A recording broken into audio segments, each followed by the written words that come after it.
আজকের পর্বে আমি আপনাদেরকে বজরি মাছ রান্না করে দেখাবো। বজরি মাছটা এইভাবে রান্না করলে অনেক সুস্বাদু হয়। আশা করছি আপনাদের ভালো লাগবে। প্রথমেই কড়াইটাকে খুব ভালো করে গরম করে নিয়েছি। বজরি মাছটাকে লবণ হলুদ মাখিয়ে কিছুক্ষণ রেখে দিয়েছিলাম। মাছটাকে হালকা হালকা করে একটু ভেজে নিচ্ছি।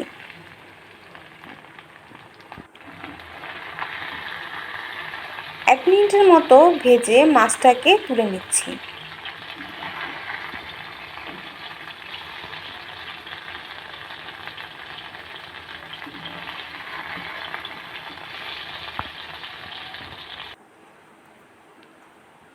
এ পর্যায়ে একই কড়াইতে সামান্য একটু হলুদ দিয়ে আমি আলুগুলিকে ভেজে নিচ্ছি।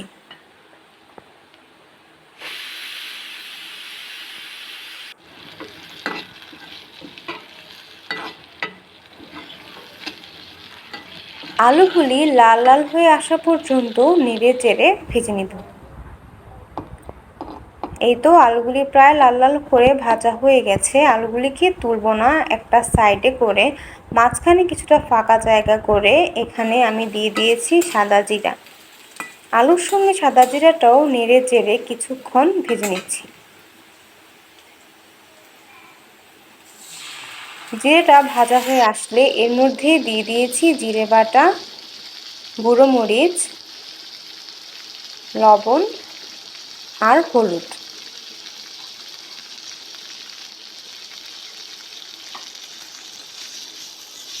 মশলাটাকে খুব ভালো করে নেড়ে চেড়ে কষিয়ে নিচ্ছি।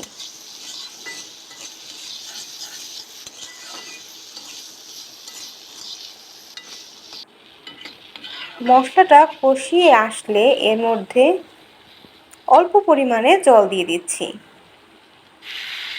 জলটা দিয়ে চুলার আঁচটাকে হাইয়ে রেখে জলটা ফুটে ওঠা পর্যন্ত অপেক্ষা করব।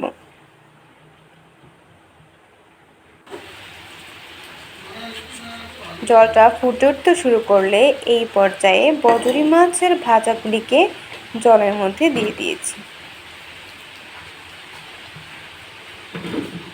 এখন চুলার আঁচটাকে মিডিয়াম লোতে রেখে আরও 5 থেকে 7 মিনিট রান্না করব।